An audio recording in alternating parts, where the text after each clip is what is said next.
It's okay to demonize a demon? Oh, yeah, yeah. Totally fine. You can, guys, anybody can demonize me all they want. I don't care. Make the content about me. Just talk about me. That's what I want. I'm a clout shark, didn't you know?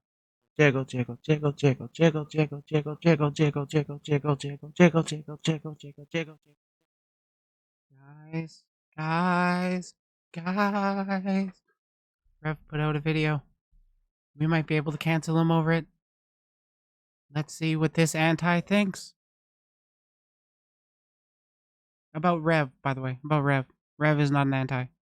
Hey, what's up guys? Rev here. Hey. So I decided to do something different and do a Q&A. It's been nearly 2 years since the last one we did, so I wanted you guys to pick my brain and file your questions on this community post. And thank you for all the questions. Only like 4 hours in, I already got like 200. So for the fairness and concise nature of this video, I'm just going to scroll down and read the first ones as they pop up, and we'll keep it simple like that. So let's see what kind of questions you asked this goofy dude right here.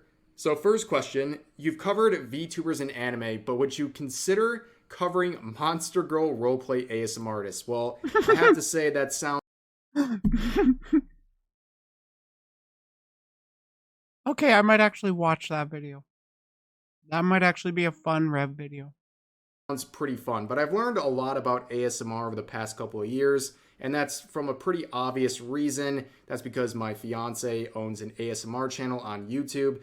Nice. I didn't know anything about ASMR before I met her, but now I'm pretty knowledgeable. And one of the things I actually really like about ASMR is the creative writing aspect of ASMR, especially with anime roleplay type stuff. Like, you can come up with anything, right? The sky's the limit. You can imagine it, you can write it, type of a thing. Like, literally, right now I'm doing it. Monster Girl takes you to your psychiatrist to pick up your schizo meds. ASMR. Bam, there's an idea. Yandere Girl slowly crushes all of your teeth one by one. ASMR. Think about the fun crunching noises. Like, boom, easy script. But it may surprise you guys. Like, I'm not like the smartest guy in the world, but I did really well in school because I consider myself a very good writer. It is a great skill to have. It allows you to convince people that you're a lot smarter than you are when you know how to structure what you're saying. And when I see the kind of creative aspect of...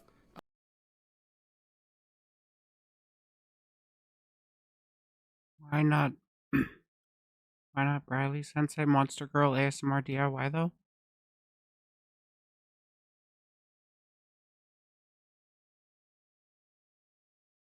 Tell you what, when I hit 300 on YouTube, I'll do an ASMR about a toy. And it is pretty lewd. ASMR, especially anime-oriented ones, I think there's a lot of fun possibilities with it. And the script writing aspect of ASMR stuff is pretty fun. And honestly, if I had more free time, maybe I'd make scripts like that. But yeah, Monster Girl roleplay ASMR artists, like, that sounds pretty fun to me. Maybe another time. But next question, it says, what made you get into covering and exposing topics and dramas? And when will people learn the definition between lolly and lolicon and pedophilia? Well, to answer that last question, never. The terms lolicon and pedophilia, we already know everyone just mixes those together even though they're not the same thing. But even lolly and lolicon, people just will never... When I'm in this information spreading competition, my opponent is an anti.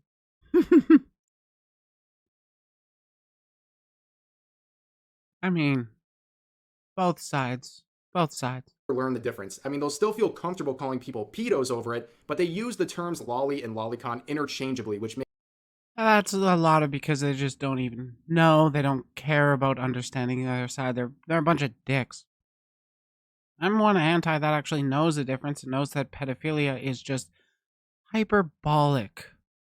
Because lolicon, not lolly specifically, because that's a diluted term as it is. It ropes in petite women with like representation of children's, and then it's not literally real. It's not it's not CP, but it is virtual CP. Sometimes it gets very, very gray, and nobody really actually gives a shit about the nuance. They just like to attack the other side, whatever side they're on. Makes literally no sense. Like they'll go onto Twitter and make a tweet that says lollies are pedos, and they'll get 10,000 likes. When you actually like realize what they're saying that a fictional character is a pedo because they don't know that lolly and lolicon is different, because lolly is a fictional character and lolicon can be a fictional character, but it means someone who enjoys lolly hentai, and that's What a thorough dunk and understanding of why they're saying that. all there is to it. That could be a real person or a fictional character, but lolly is just a fictional character body type. That's it. So when they use lolly instead of lolicon, it just instantly doesn't make any sense. But are we surprised? No, we're not. But this first question, what made you get into covering and exposing topics and dramas? Honestly, I just find it interesting. I mean, I'm not really a person who's ever really interested in doing like anime reviews and that type of thing. And I really got burned out on making memes and shit posts a couple years ago, and I wanted more. I didn't know what it was for a while. It took time to kind of get into that, but the thing that I really like to get into, especially with a lot of the Twitter stuff, is hypocrisy. It's like my biggest pet peeve. He's also at 1.5 times or 1.25 times speed. I've always believed that the art of writing brings people closer to the truth, like what Ursula Le Guin said in her Few Words to a Young Writer short post. I don't think I know it. An annoyance in the world is when people are being hypocrites. And I think in any aspect of life, whether it's Twitter freaks, to politicians, to the media or anything, there's always so much hypocrisy. And you can do a lot of things in life. You can be a pretty bad person, but I'm pretty convinced nothing makes you look worse than being a hypocrite. You could be wrong. Really? Nothing makes you worse than being a hypocrite? Because I've had somebody that's worse than a hypocrite on my stream before. Oh, and he's my content farm. You can be a jerk. You can be whatever. But if you own it and you stay consistent, you will not look as bad as being a hypocrite. What if you own dating a 17-year-old as a 22-year-old? Will you look as bad as a hypocrite then? Trust me, I've done this a lot of times. Being a hypocrite is the worst thing you can ever be, and I just really enjoy pointing that out when I can. But moving That's literally his argument. Pedophiles are bad, but oh man, hypocrites. moving on to the next question. Not a question, but I just wanted to know how much I respect you for your opinions and stay true to your principles. It really helped me on how to express my opinions with other. All in all, I'm glad I found your channel, and may you bless you with a healthy life with your loved ones. This is totally not scripted. This is not a plant. This is not my alt account trying to hype me up. But very nice words. I really appreciate that. And yeah, I mean, guess going back to the hypocrisy thing, like having principles is something that I take very seriously. I like having very clear principles and stances on things, and I don't like to waver just so I can make people happy, you know. But I appreciate that. Oh, look, no, but you like to I don't know if you intentionally misunderstand, but you definitely didn't understand my argument when you know, said I said something else. Even though my tweet was right there, you just come on, dude. Another nice one. Yeah, I'm still salty about that. Why wouldn't I be? Not asking anything, but letting you know, thank you for the videos. I enjoy listening while I'm driving or doing work. See, I like that comment. I get that a lot. People just listen to whatever I'm doing while they're driving or they're working or whatever. And I will say I do think those are honest tweets or honest comments because he does have a nice voice. I just disagree with him on a lot of stuff and I don't like him. But he's got a nice voice. I can admit that. And that's a pretty cool compliment. And I don't want to get too mushy here, but for most of my life, I was very insecure about my voice. I thought I had a very bad voice and that people would never want to listen to it. It was one of the reasons why I took so long to start doing commentary videos. Well, yeah, as it turns out, I guess most people like my voice, and I get probably the most compliments I get are about how my voice sounds. So that's cool, and comments like this are always a nice reminder of that. So I appreciate that. But honestly, you do have a nice voice. You're nice listening to. I just don't like what the voice says. That's my thing. Just saying. On to the next one. Did any controversies you covered escalate to the point that you worried for your own or your associates' safety? Now, when it comes to covering like a lot of people being attacked by antis or whatever, you never really know if the threats are real because it's just the nature of the internet. It's different when you're not seeing people face to face. But personally, when I read that, Socrates said the misuse of language induces evil in the soul. He wasn't talking about grammar. The misuse of language is to use the way politicians and advertisers do. Hmm, that makes sense. But like, I don't really take Socrates at his word, because he also said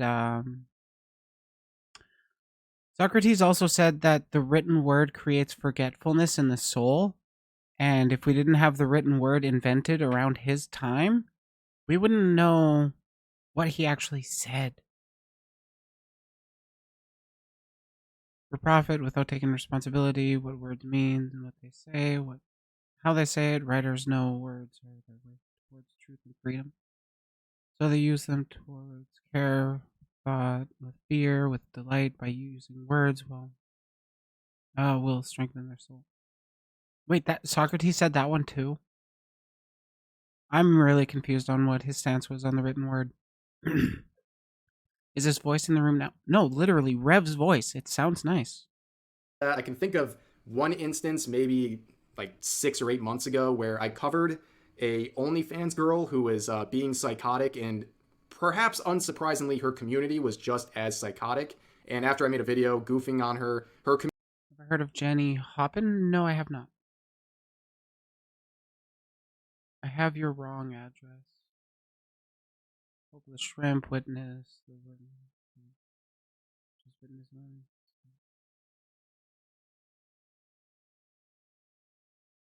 Community You don't threaten to kill people over anime characters. started posting my docs onto Twitter, and oh, the rest is Lagoons?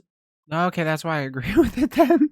at a very quick glance, I wasn't worried that it was my docs. It looked kind of like one of my family members' docs, their home. It was a picture of their home. And after about 10 seconds of, calming down and realizing, no, it's not the same house, I, came to my senses. But it's like the idea that even people would post someone else's docs it's crazy to me. But generally, I don't worry about these things. I'm kind of in a place of privilege, I guess, where I have a big enough following and I guess a reputation where people are not as inclined to mess with me in terms of my safety or going after my channel or things like that, especially when it comes to other content creators, because they know I have enough reach and influence. I mean, I'm not the biggest channel in the world, but I can make hell for people if they're trying to escalate things to a really serious level. So I guess in a way it does protect me, because a lot of the people get really bullied and threatened are smaller content creators because they don't have as much say and they can't get their voice out there when things go wrong. But good question.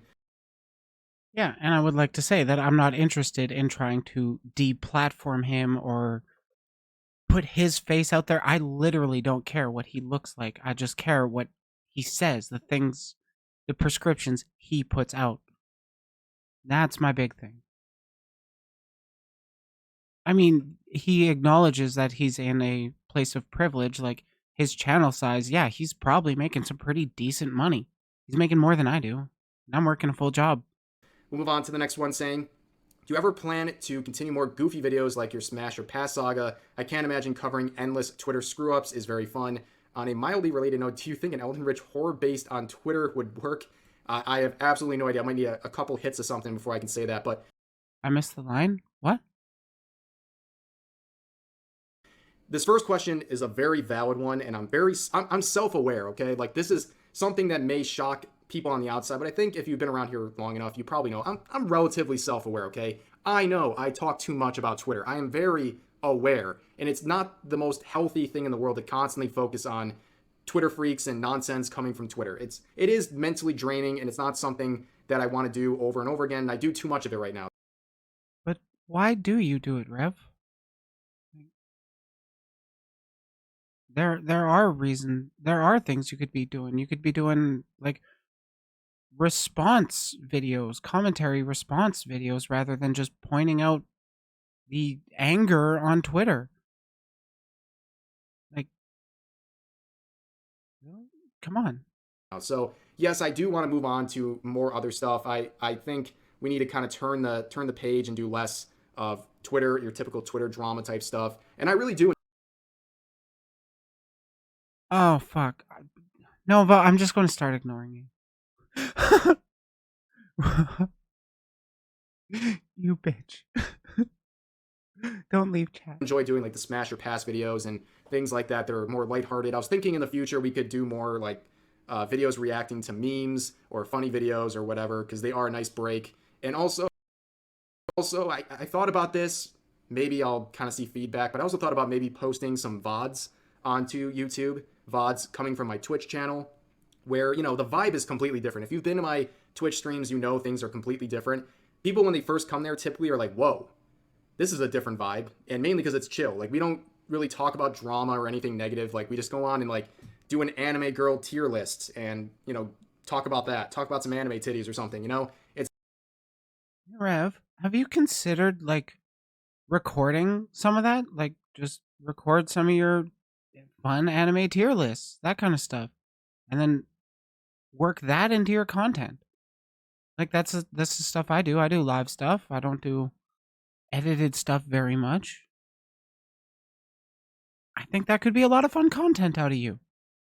It would be nice not to focus on all the Twitter freaks. Rev Sensei knows that bread and butter source of content and bread for clicks. Yeah, he did acknowledge that it's not healthy to be focusing on it. That guy has a fur at PFP, so whatever he says, I agree. very light mood, relaxed, drama free, and I think honestly those would be valuable to upload on YouTube. I don't know. I don't want to like bog down my channel with VODs on top of the daily videos already, but who knows? Well, I'm not saying like full on VODs. Like you do an anime tier list on your Twitch streams. Just hit record while you're streaming it, dude. Because Twitch saves your VODs, doesn't it? And I have instead of recording the entire VOD on my end, I just record specific segments. Like I hit record and then I start talking about the anime tier list, and then when I'm done, I stop recording, and then I have a video ready to go for next week. Minor bit of editing, not that kind. I no, he's not a pedo. But seriously, a little bit of editing and you're good. It would be a great way to have not just the drama stuff on your channel. A way for people to not only see only the anger coming out of you or the perceived anger coming out of you regarding Twitter freaks. I'll see what people think about that. So if that's something you guys like, you know, speak up about that. But like, seriously, I'm an anti-Rev, but I like this idea of his. Because like all I've been seeing out of him, or most of the stuff I see out of him, is just stuff I don't agree with, stuff that's just breeding anger between me and, well, I'm pretty sure he has no idea who I am. But like, come on. I don't see him as completely a monster. I want to see more of his human side. very good point. I'm aware that I need to cut back on the Twitter videos a little bit, so fair point. Definitely a fair point. Next question. What is the first anime you ever watched, and do you think it still holds up today in terms of character growth, story and animation, etc.? This is a very well-structured question that I like. The first anime I Cancel that motherfucker! ever watched was Yu Yu Hakusho, and I will never regret that because it does Yeah, I've never actually watched it, to be honest. hold up in terms of all the things you just listed. Maybe not animation because it's from like 2 decades ago. It's just a different time, different technology, but it's still very solid. I still think it looks very, very solid in terms of that too. But the story is excellent. I am not a shonen person. I'm not a tournament arc person, but Yu Yu Hakusho knocks it out. Best tournament arc in all of anime, and just a very solid anime with great characters, great plot, great pacing, and I don't regret it for a second being my first anime, and I would highly recommend it to anyone. I still somewhere have the DVDs of it. It was definitely very important to me and got me into anime, and yeah, watch Yu Yu Hakusho. Okay. Yeah, I've heard pretty good things about Yu Yu Hakusho. Like, I've heard it's got a lot of good things. I've also heard it's got some sussy scenes, but that those scenes don't necessarily ruin the entire anime. It's just a product of its time, essentially. Next question, and from the same person. Wow. Oh, lucky person. Double spotlight in Senpai Rev's video. Aren't you lucky getting 2 features? Well, this was the only one that I actually had to pause and think about. It's actually a very good question. Is there a particular anime, movie, or episode based that changed your perspective on something in life? Something that affected you in a positive way and made you grow as a person? I really want to know the answer to this.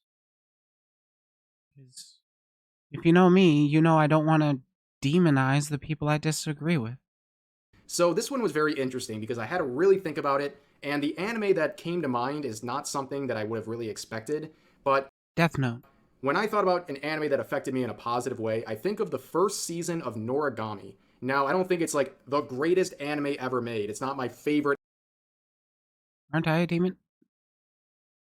Don't worry about it, Allie. anime of all time. It's still very solid. I would say it's like a 9 point something out of 10. Very good first season. But I think it was just a case of a storyline really connecting with me. And I think also watching it at like the perfect time in my life where it was kind of relating to things going on. I think watching Yato It's okay to demonize a demon? Oh, yeah, yeah. Totally fine. You can, guys, anybody can demonize me all they want. I don't care. Make the content about me. Just talk about me. That's what I want. I'm a clout shark. Didn't you know?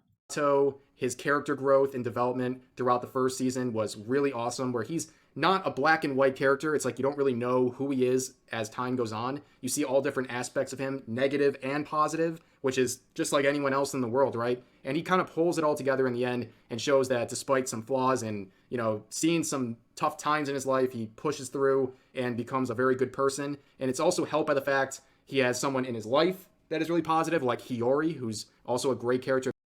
I've never actually watched Noragami, but he's making me kind of want to watch it. Just saying. He's given a very solid case for it. The relationship is really inspiring, and I think it just goes to show that everyone has the capacity for good, despite having many different parts of them. And I don't know, it's just for some reason that first season of Noragami really connected with me, and I think had a positive impact on some of my character. So, good question. Very forgettable. Next one show. saying, are you planning on doing longer and more effort projects in the future? So, yes, I would like to go back into some more longer form videos. It doesn't necessarily mean like, oh, I'm just going to up it to 40 minutes. But I think kind of some bigger projects that take some time and prep work are better for me. Like my channel right now is very reactionary, right? I wake up and see everything that's happening today and I react to it, right, in the moment. I don't do a lot of like planning in advance. And there's a lot of interesting projects that I can think of, and I kind of have to like will myself into slowly working on them in the background because those projects tend to be really good. Not everything has to come out the exact day it happens. That's kind of the problem with like drama content. It's only relevant for like 24 hours, and then you might as well not even talk about it. But there's a lot of things. Okay, that kind of plays in, or that kind of explains his mindset a little, because there is a reason why I tend to go over drama that isn't exactly the most topical. It's because a lot of the time there's a lot of misunderstanding that just gets left to the wayside and that just doesn't get picked up. Or a lot of the time, well, people make up, or you might cover it when it happens, like immediately the day it happens, but then the story develops later and later and later and later. So with me coming in like on weekends, I'm not able to catch every single story as it's unfolding, but I get a broader picture. And I think it's important to talk on what are ways we can prevent drama in the future. How can we really understand where the people we disagree are coming with? Because I don't know about you, but I'd rather not be seeing a whole lot of hate popping up. I know I can't stop it, but I can push back against it. Things that you might find interesting or greater projects that are kind of timeless. Like whether I upload it today or in 2 months, it's going to be the same impact. And I think those are good for my channel. Like I said earlier, I want to push away from doing so much Twitter drama stuff. And yeah, I mean, that's a good route, doing some of those longer, more high effort type projects that take some days and weeks to put together. The next question says, this may have been already asked, but how'd you get into anime and what inspires you to make a YouTube channel to make the videos you do? Well, I think in terms of getting into anime, I got into it when I was young with Yu Yu Hakusho, obviously, and a lot of my friends in middle school were into anime and it just kind of passed on to me. But there was a period for many years I just didn't watch anime when I was like late teens. I just stopped for some reason, and I think I was just getting busy with life and also being around a lot of people that didn't watch anime. And eventually I got back into it. And it's like my second life, my second chance in anime. And you know what the anime was that got me back in? The first season of Sword Art Online. Because I didn't really know anything. I have opinions about Sword Art Online, but I will withhold them because I want to hear what he has to say. I was out of the loop with what was good with anime, and I think it was on Netflix. And I was like just scrolling through. I'm like, you know what? I want to give anime a chance again.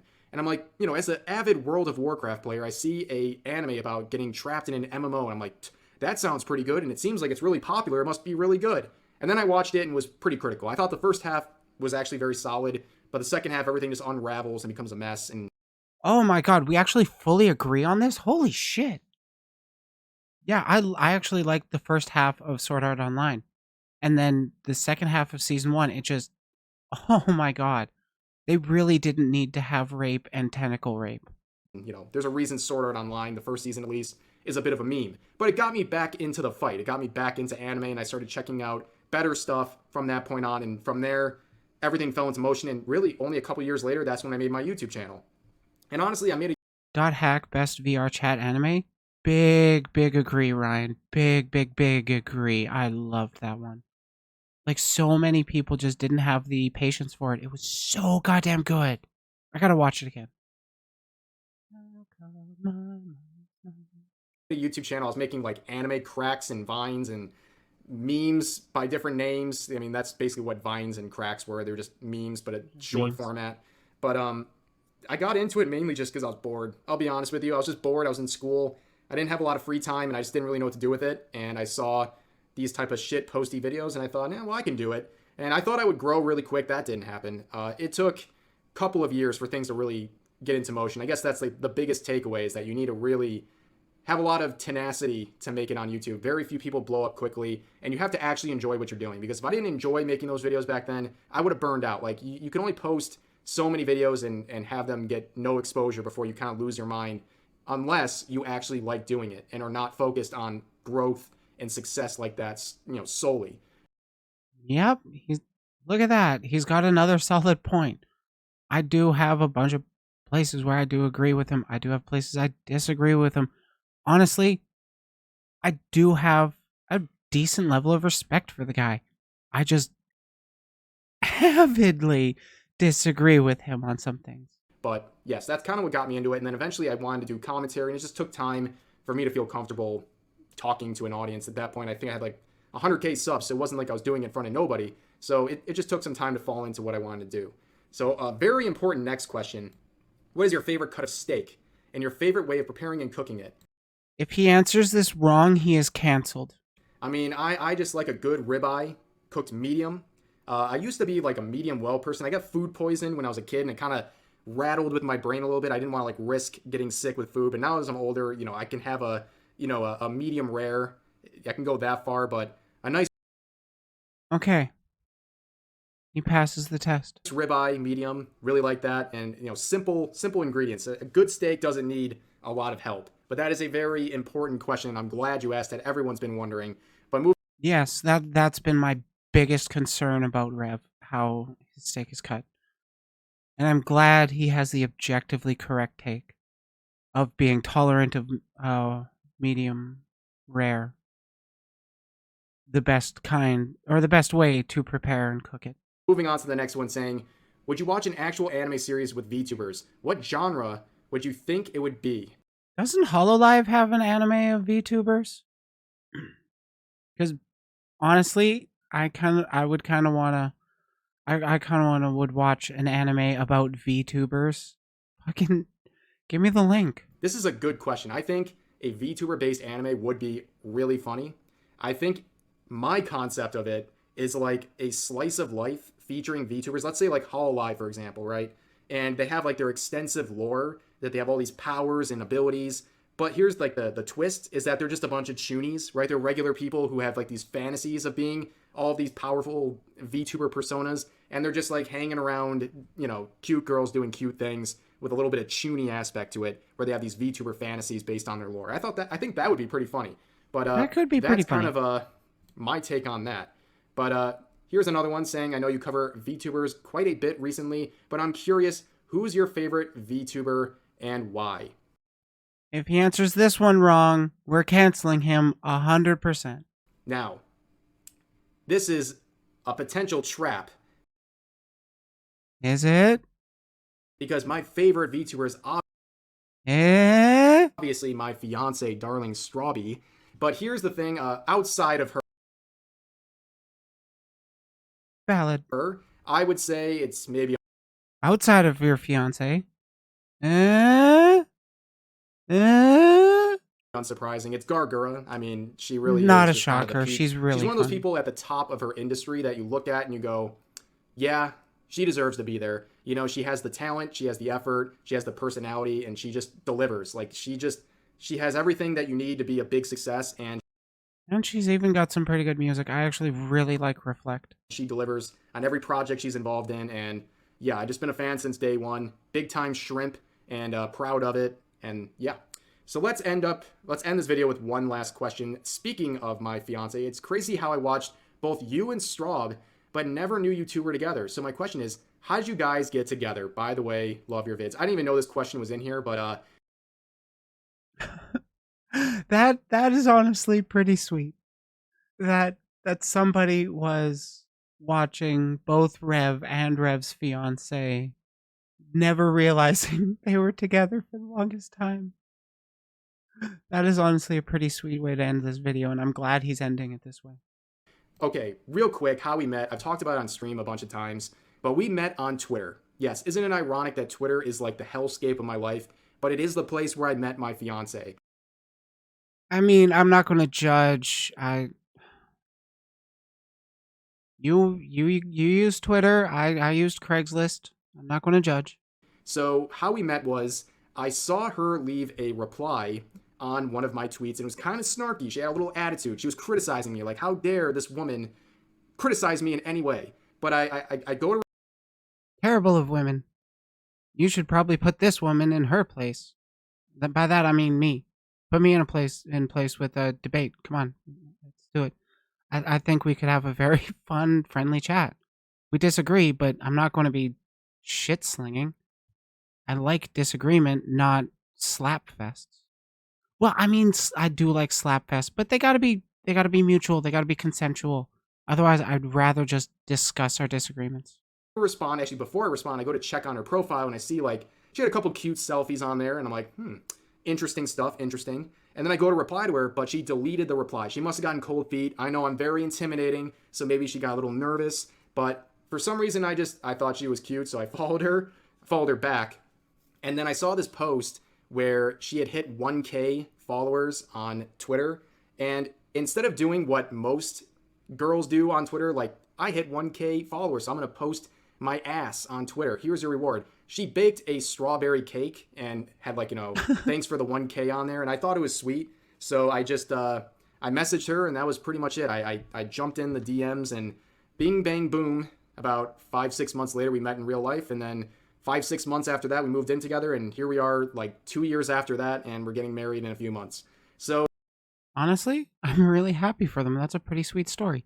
And Nova, you can't put me in horny jail. I run the horny dungeon. Jesus. you never know. You never know who you're going to meet and how you're going to meet them. But I'm glad I did. So Twitter will always hold a piece of my heart. It can be a hellscape, but it did bring me the love of my life. So I'll be thankful for that.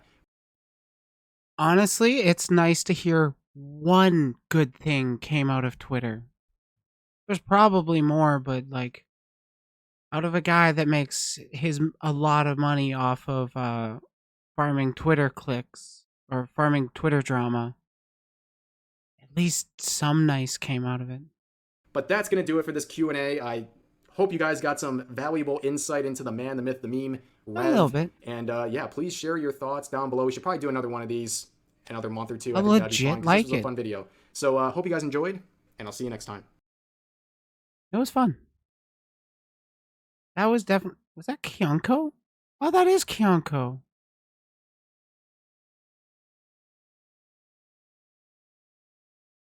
That was definitely interesting.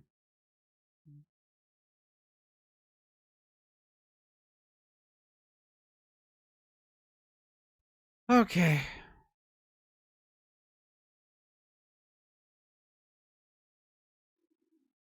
Yeah, I guess to sum up, can we cancel Rev? No, not over that video. There's nothing new, nothing important. Well, I mean, that definitely really humanized him. It was all I've seen out of him is just the drama mongering, and finally I get to see a bit of the person behind him. Or a bit of the person behind the VTuber. Honestly, I'd love to talk to him. Of course, I want to do it for the clout, but I also think we could have an actual positive discussion about the VTuber community.